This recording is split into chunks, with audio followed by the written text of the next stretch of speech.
It's only right, in my opinion, at a University Learning and Teaching conference that the DVC Students Learning and Teaching gets both the first word and the last word. I do have a couple of bits of admin to do afterwards, but I'd like to invite Anne back to share some closing remarks with us. Thanks, Kevin. And I do intend to be brief. It's been, for me, a lovely day because everybody else has done all the work and I've just been able to enjoy it. So thank you for that. Thank you for coming. I know that some of our colleagues have been on earlier planes, so we're missing a few people, but you've done very well to hold in to the end.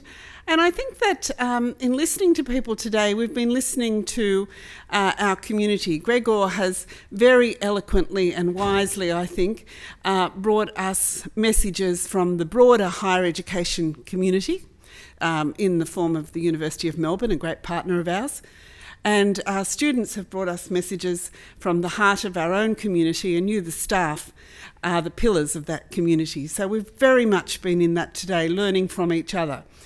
I think at ACU we are best when we collaborate with each other and when we are deeply focused on our mission, then we're deeply focused on excellence and deeply focused on service to our students and service to the communities that they're going to go out into. And today's been a real example of that. And out of that, I think for us as educators, there's a real sense of purpose and meaning that is about human flourishing. It is about life fulfilled. So I think it's both something that we give and can sometimes be exhausting in the giving, but it's also something that we get and that we are renewed by. And so I hope today has been a day for you of renewal, that you'll go back impassioned about this very tricky thing called education, and that you will also go back with a really deep appreciation of your colleagues and of your students, and of the service that you provide within that wider community of education across the nation and internationally. So thank you for being here. Thank you for believing in excellence in learning and teaching and committing to it. And safe trip for everyone going home today.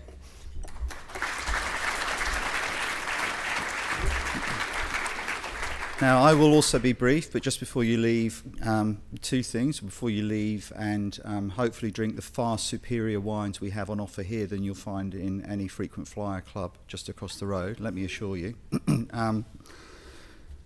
A couple of items of final business. For those of you who elected not to download the student app, Andrea,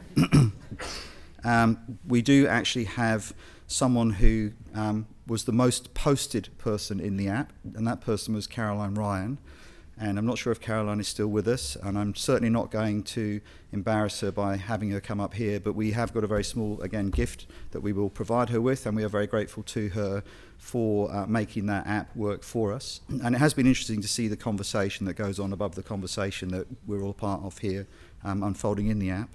And of course, I have to thank some people, and I've actually had to write the list down because it's so comprehensive for an event like this, which is undertaken in the course of a day, but believe me, is many months in the making. And from the top, I'm working my way through in no particular order. I'd like to thank Anne Cummins as our DVC. This was Anne's vision, this event, in the first place, and I think it's a testament to that vision that we do have the kind of quality of the engagement and the conversation that we have here. I'd very much also like to thank our keynote, Gregor Kennedy, for joining us from Melbourne, for, in the tradition of all great keynotes, challenging us, being a little bit provocative, pushing us a little bit. And I always think the test of a good keynote is if you go out into the coffee session afterwards and people are talking about what it was the keynote just said, then you know you've hit the mark, and that certainly was the case, so thank you, Gregor. Our student panellists, who performed, not surprisingly, magnificently. Not an easy thing to sit in front of a group of your teachers and tell them some of the things that you're not sure that they necessarily want to hear. But believe me, you're way more in accord with our teaching colleagues than you might realise at times. The choir and the principal conductor, Claire McFadden, of course, the other conductors. And I think, again, it was noteworthy how still and quiet the whole venue was when they were singing. It was quite astounding, actually. The ACU staff who've supported us across the board, We've had particularly strong support from a whole range of areas, not the least of which this time around being marketing and external relations. And I would like to acknowledge the digitisation team, led by Cameron McPherson, who did the app for us and helped us with a whole range of the look and feel and the banners that you see around you. Our ACU presenters and workshop hosts, because that's, for me, the crux of this conversation, is those people who are the teachers doing the work, who are prepared to come back and share with colleagues that work that they do. And it's never been lost on me that my job is to stand here and talk about educational technology and pedagogy, but that conversation is so much more resonant when it's led by a colleague talking to another colleague about the lived experience and things that have really worked for them. So I think that's what that plays into. I'd like to thank the LTC staff particularly, most of whom are in red shirts, but some of them are dotted around in disguise, incognito. Not that there's anything sinister in that, they just chose not to wear red shirts, so we didn't get red shirts for them, so that was their hard luck.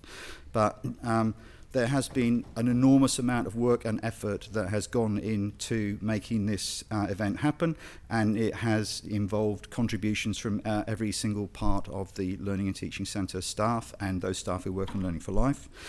I'm not going to embarrass her by asking her to join me, but Mary Everett-Piddle, who's straight down the barrel there, trying not to look at me.